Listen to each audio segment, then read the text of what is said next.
जैसा कि हमारा मुस्लिम लॉ चल रहा है और मुस्लिम लॉ में कल हमने देखा था कि मुस्लिम कौन है और मुस्लिम विधि क्या है। आज का हमारा विषय है कि मुस्लिम कितने प्रकार के होते हैं, कि मुस्लिम जो है कितने प्रकार के होते हैं। कल जो हमने डिस्कस किया था तो कल हमने डिस्कस किया था कि मुस्लिम कौन है और मुस्लिम विधि क्या है। तो कल मुस्लिम कौन है और मुस्लिम विधि क्या है, इस विषय को हमने विस्तार पूर्वक इस पर चर्चा की थी। आज का हमारा विषय है कि मुस्लिम कितने प्रकार के होते हैं। आज का विषय है हमारा कि मुस्लिम जो है वो कितने प्रकार के होते हैं।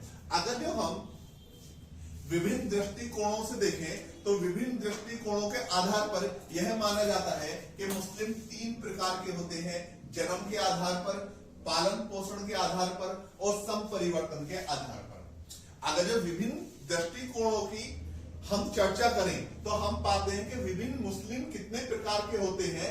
इस विषय पर विभिन्न दृष्टिकोण हैं जिसके आधार पर यह माना जाता है कि मुस्लिम 3 प्रकार के होते हैं। एक तो जन्म के आधार पर, पालन पोषण के आधार पर और संपरिवर्तन के आधार पर।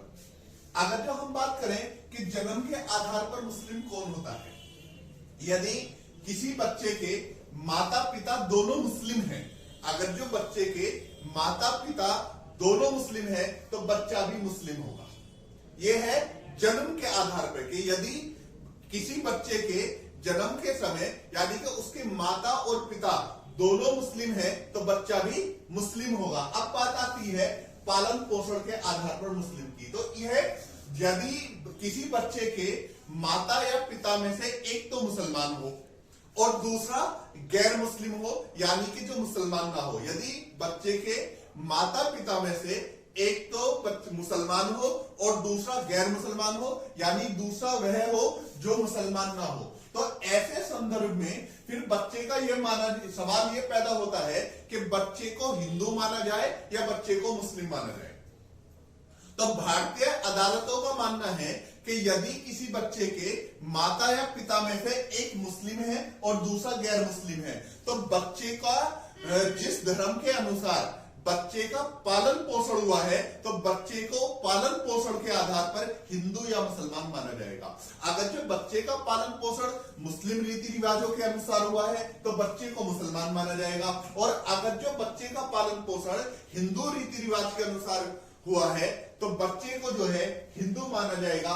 प्रिवी काउंसिल का एक केस आया, शेर बहादुर बनाम भैया गंगा बख्श सिंह जी। इस मामले में क्या था, इस मामले में मुख्य बिंदु यह था कि जो बच्चा था उसकी माता मुस्लिम थी, बच्चे की माता मुस्लिम थी और पिता जो था वो गैर मुस्लिम था यानी कि हिंदू था, और बच्चे का जो पालन पोषण हुआ था हिंदू रीति रिवाज से हुआ था तो बच्चे को जो है हिंदू माना गया। तो पालन पोषण के आधार से मतलब ये है कि अगर जो किसी बच्चे के माता या पिता में से एक मुसलमान हो और दूसरा गैर मुसलमान हो तो अब यह देखा जाएगा कि बच्चे का पालन पोषण किस रीति रिवाज से हुआ है। अगर जो हिंदू रीति रिवाज से हुआ है तो बच्चा हिंदू माना जाएगा, और अगर जो बच्चे का पालन पोषण मुस्लिम रीति रिवाज से हुआ है तो बच्चा जो है मुस्लिम माना जाएगा। इस तरह से हमने देखा कि जन्म के आधार पर यदि बच्चे के माता पिता दोनों मुस्लिम है तो बच्चा मुस्लिम होगा।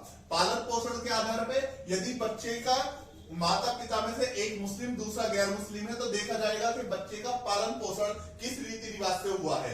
वहीं अगर जो हम बात करें संपरिवर्तन के आधार पर, जैसा कि मैंने आपको कल बताया था कि इस्लाम क्या है, इस्लाम क्या है, तो इस्लाम के हमने दो मीनिंग देखे थे, 2 अर्थ देखे थे। पहला यह था कि अल्लाह की इच्छा के अनुसार, अल्लाह यानी अल्लाह के सामने पूर्ण समर्पण, अल्लाह के सामने पूर्ण समर्पण जो उसका इस्लाम का सामान्य अर्थ है। वहीं हमने जब दूसरा देखा कि अगर जो कोई व्यक्ति यह विश्वास करता है कि अल्लाह एक है और मोहम्मद साहब जो है अल्लाह के जो है मैसेंजर है, दूत है या रसूल है, अगर जो कोई व्यक्ति इस चीज में यकीन करते हुए कि अल्लाह एक है और मोहम्मद साहब जो है अल्लाह के रसूल है, मैसेंजर है या दूत है, इन्हें स्वीकार करते हुए अपना धर्म परिवर्तन कर लेता है तो वो संपरिवर्तन के आधार पर मुसलमान होता है। क्या अगर जो कोई दूसरे धर्म का मानने वाला व्यक्ति इस्लाम में आस्था रखने लगे और ये मानने लगे कि अल्लाह एक है और मोहम्मद साहब जो है अल्लाह के रसूल हैं, और इस आस्था के आधार पर अगर जो वो अपने धर्म को परिवर्तन कर लेता है, कन्वर्जन कर लेता है, तो वो भी मुसलमान होगा। लेकिन इसी में एक केस आया लीला थॉमस बनाम भारत संघ, जो कि 2000 का एक मामला है। सन 2000 में आया था लीला थॉमस बनाम भारत संघ। इस मामले में जो है न्यायालय ने यह कहा कि यदि संपरिवर्तन जो है सद्भावना पूर्वक नहीं किया गया है तो वह शून्य होगा। अगर जो संपरिवर्तन हो रहा है तो सद्भावना पूर्वक होना चाहिए, और अगर जो गुड फेथ में कन्वर्जन नहीं हो रहा तो ऐसा कन्वर्जन जो होगा वॉइड होगा। ये वाली समस्या इसलिए आई कि बहुत सारे लोगों ने अपने स्वार्थों की पूर्ति के लिए या अपनी एक तरीके से कह सकते हैं कि वो इस्लाम में कोई सद्भावना नहीं रखते, इसके बावजूद भी इस्लाम का टैग लगाकर वो अपनी कुछ गलत चीजों को जो है सही करना चाह रहे थे। तो इसलिए सुप्रीम कोर्ट ने कहा लीला थॉमस बनाम भारत संघ के मामले में कि अगर जो कन्वर्जन सद्भावना पूर्वक नहीं है, संपरिवर्तन सद्भावना पूर्वक नहीं है, तो ऐसा कन्वर्जन जो होगा, ऐसा संपरिवर्तन जो है शून्य होगा। इस तरह से हमारी जो है रेगुलर वीडियोस आती रहेंगी, और जहां तक संभावना है कल से हमारी यूके एपीओ के लिए पुलिस एक्ट पर भी वीडियो आएगी।